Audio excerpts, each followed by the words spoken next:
Hi, hello, welcome. It's Div. Hi, hello. It's me, Div. So it's been a week.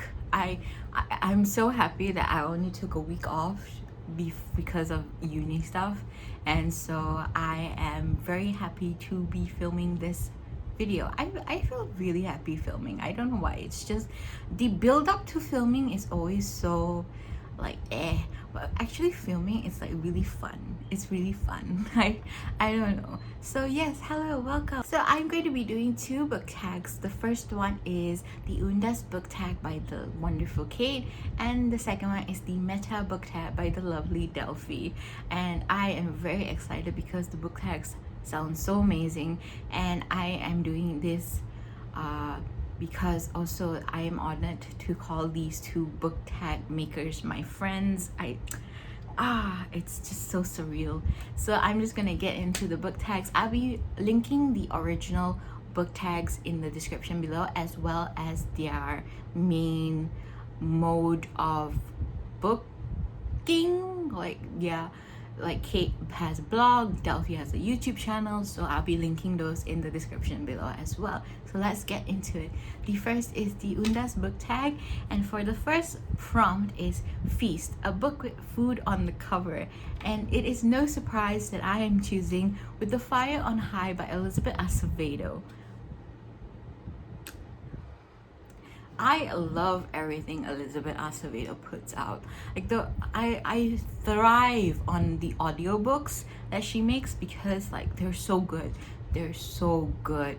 Like she reads them herself, and it's so good because of course you would know where to enunciate certain things, where to dramatize certain words. It's just so good, and I really like it. With the Fire on High, we follow our main character who is a single mother but who loves cooking.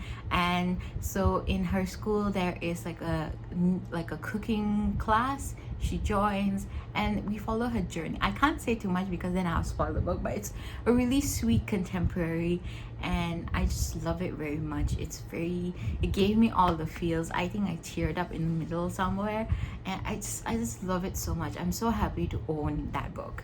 So yes, do check it out. So the next prompt is Flowers, a book with descriptive writing. The beautiful ones by Silvia Moreno Garcia.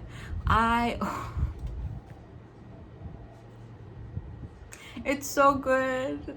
I cried at the end of The Beautiful Ones. I just love this book. I'm gonna get this book for everybody in my life, like once I get the funds to do that, because it's so good. It's so good. I love it so much.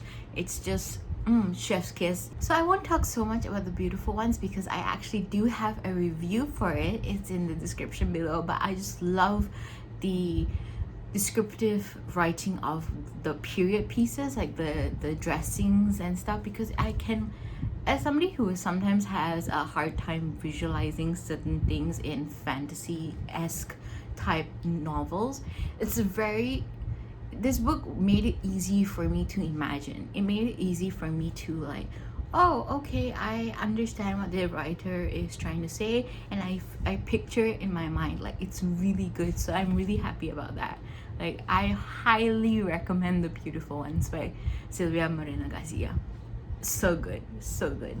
And the next prompt is Candles, a book with a hopeful ending. And so this I chose a book that I read recently as well, which is called Honey and Issues Guide to Fake Dating by Adiba Jagirda.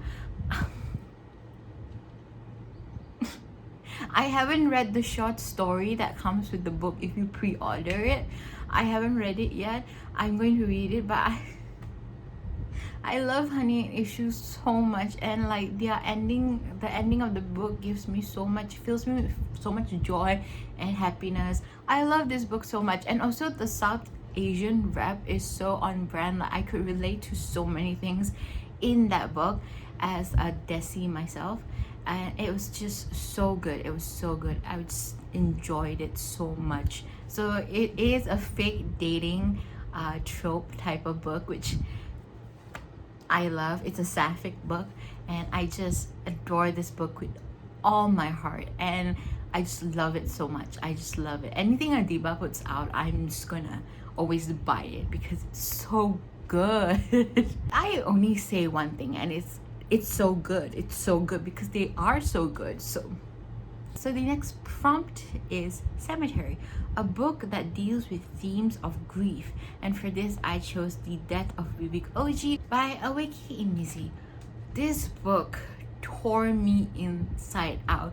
So basically what this book is about, we follow in the beginning, the death of Vivek Oji. So in the beginning of the book, Vivek Oji dies. We don't know how he dies, we don't know what happened, but all we know is that his body was put in front of his house, and his mother found him. So that then we follow like the past, like Vivek's life, as well as the aftermath with people who loved Vivek, like his mother, his father, his cousin, his friends. And it's so profoundly beautiful, and the theme of grief is one of the main themes of this novel. It's just so it's so, I'm not going to say wonderful because that's not the word I'm looking for. It's so interesting to see how different characters deal with the death of Vivek in different ways, like how different characters are like dealing with it. And so some characters, they shut themselves completely down, some characters, they start drinking a lot. And like for Vivek's mother, she is really hardcore looking for what happened to her child, and she's just very much on a rampage on like searching what happened to Vivek. And it's such a profound novel. I will leave the trigger warnings for this book in the description below because it does have trigger warnings, but it's such a beautiful book, and I highly suggest that if you're okay with the trigger warnings, if you are okay, to read this book because it's so good. It's so good, it's so beautiful. And I also cried. I cry a lot apparently, but yeah, I really like this book. It's not a very long read. It's like 250 pages, I think, if I'm not mistaken, but you can definitely read it in one sitting. I did, and it was just so good. So the next prompt is Music, a book with an uplifting message. And for this one, I'm choosing my favorite manga slash anime series of all time, Haikyuu. In the beginning of the year, circa January, December, I felt very depressed. Like that was a period of 2 weeks where I was just very upset, depressed, really down. I was just not in a good place. And an angel and miracle came in the form of Haikyuu, and I started reading the manga, I started watching a bit of the anime, and I just fell in love with everything that this manga had to offer. I think the most uplifting message is the power of having friendships and a team, because it's a volleyball anime. It's a volleyball manga, it's a volleyball anime. And so our main character, Shoyo Hinata, he wants to play volleyball so badly, but throughout his middle school days, he didn't have a team, a proper team. And it's so when he goes into high school, he gets a team, and of course in the beginning it's a bit of a struggle to work out everything, and he has a very like big rival in the form of Kageyama Tobio. And so it's like rivals to friends, because they hate each other in the beginning, but they grow to like each, like grow to depend on one another. They have their own values, but they also come to, okay, I can trust you, I trust you to do this. So my camera storage went out, so I'm sorry about that. No, but like, it's so interesting to see how this group of characters, they come together and they work together and they work on themselves and they put so much effort in. And it's the love of sport that I think is so profoundly beautiful. And I'm pretty sure if I had this manga when I was in high school, I'm pretty sure that I would have joined a sport more. Like I would have joined volleyball. It shows the ups and downs of a sport, and I'm very thankful for this wholesome manga. It's really helped me and saved me, and I owe it. I owe this manga everything I have. I just I'm getting emotional. So let's go to the next prompt, which is Karas, a book featuring a competition. And for this is a book that I haven't read yet, but I hear there's a competition in it, I think, which is Where Dreams Descend by Janella Angeles. And I know this is something like Moulin Rouge, and I'm very excited to read that, but I don't know much about it, so I'm keeping it. I don't know much about it, but I'm very excited to get to it. So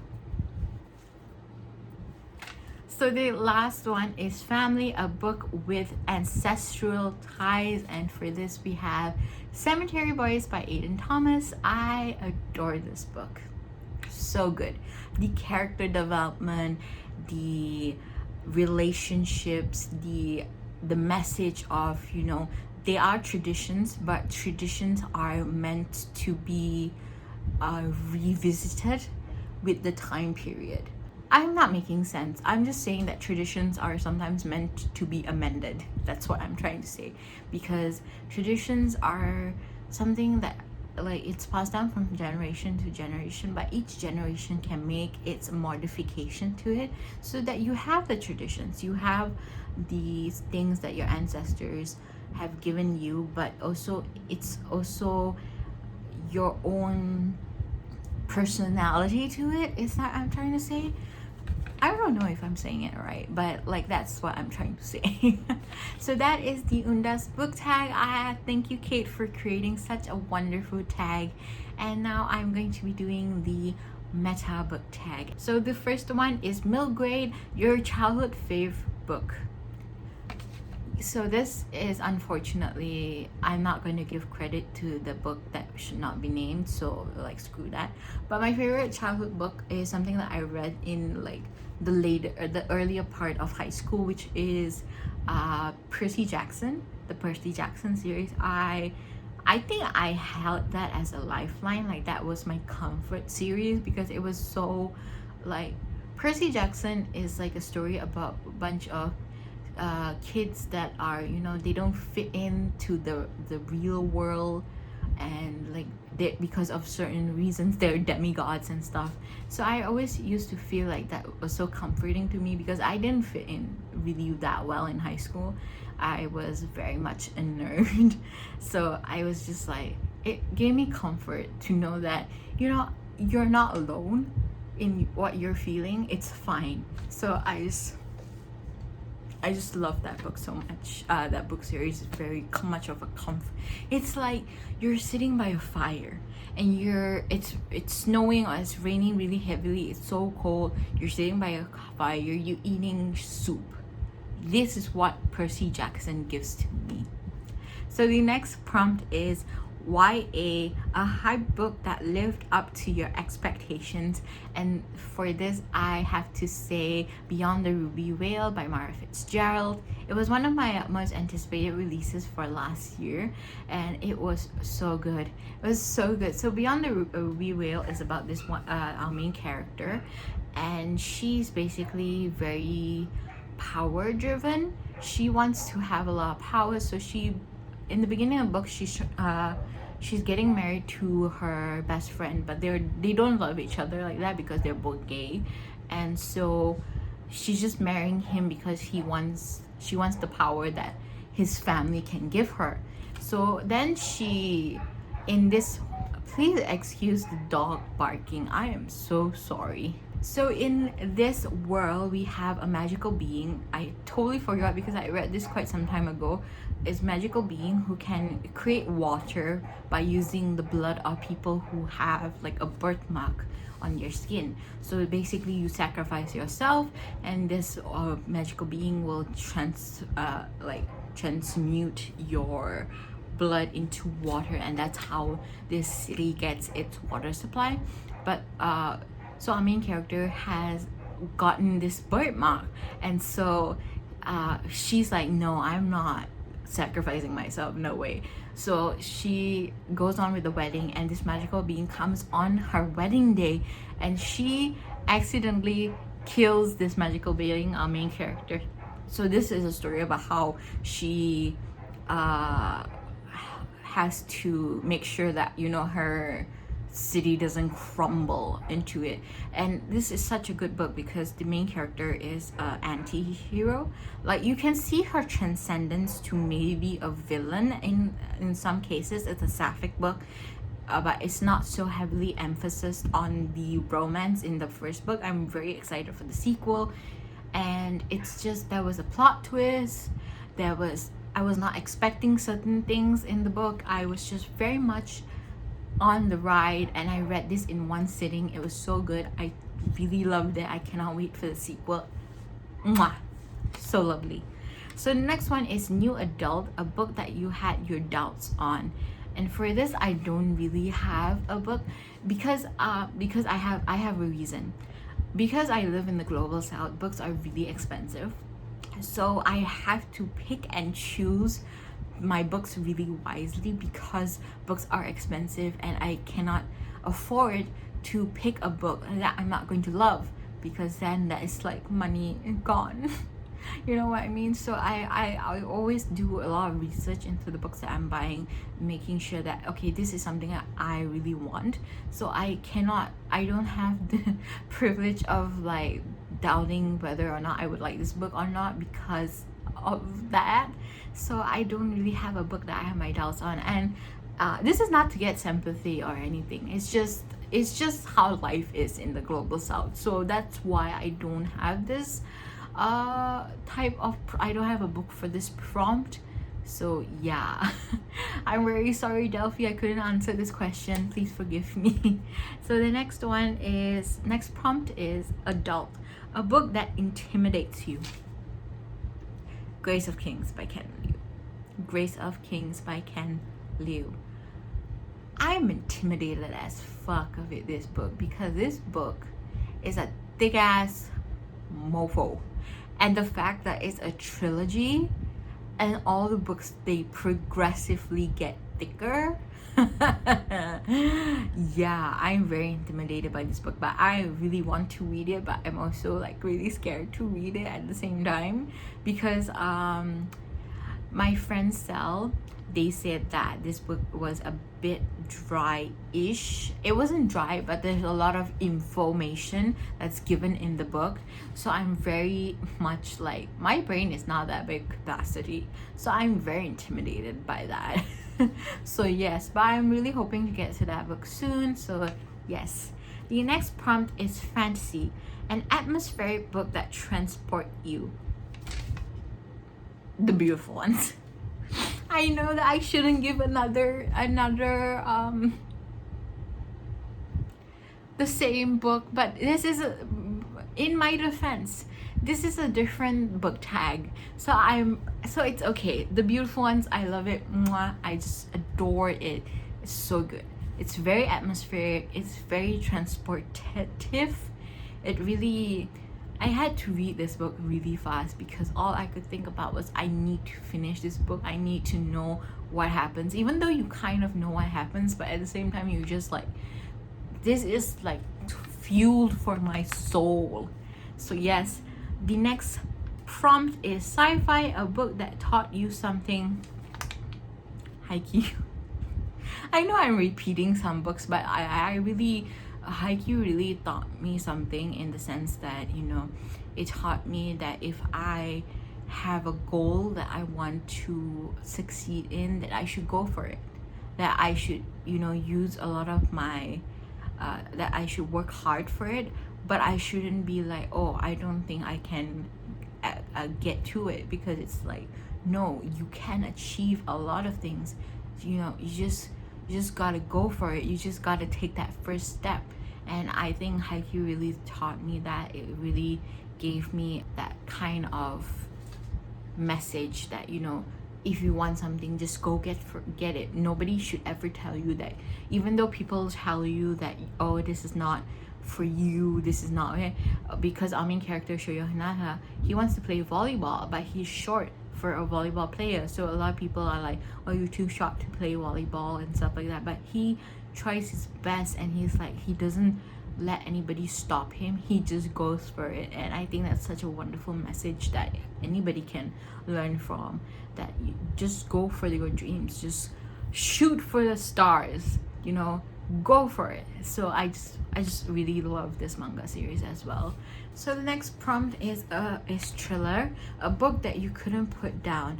And this was something I just read just recently last week, which was Ace of Spades by Farida Abiki Ejimidi. I love this book so much. I read this as a ebook, and I am going to be purchasing a physical copy of this book. It's so good. It's so good. I'm going to be doing something in which I will talk more in depth in Ace of Spades on my feelings on it, but it's so good. We have the conversation on how academia is very much rooted in white supremacy, and also how racism is very different for people who are of different classes. Like if you're rich, racism looks different. If you're poor, racism looks like this. It looks very different. And I think that is such a wonderful conversation on the book.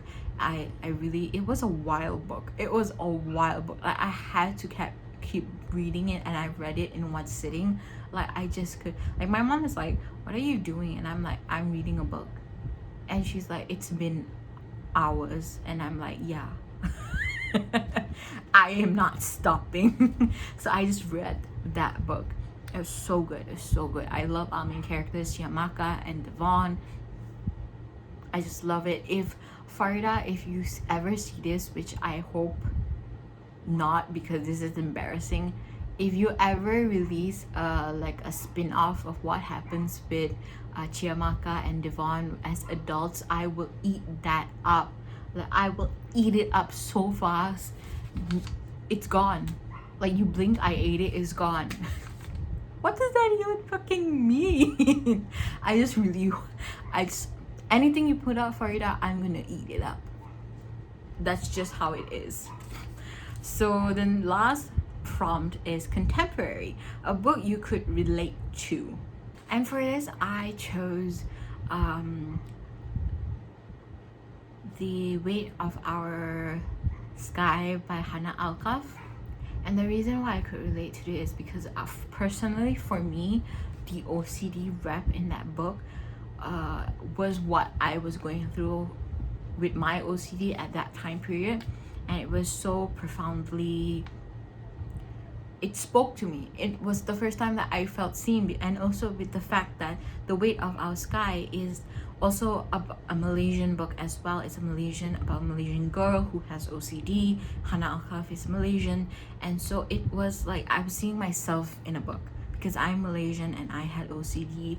And so it was very profoundly amazing to see my representation in a book. And it was just really so good and so much. So what The Weight of Our Sky is about our main character, Melati, who is a girl who has OCD.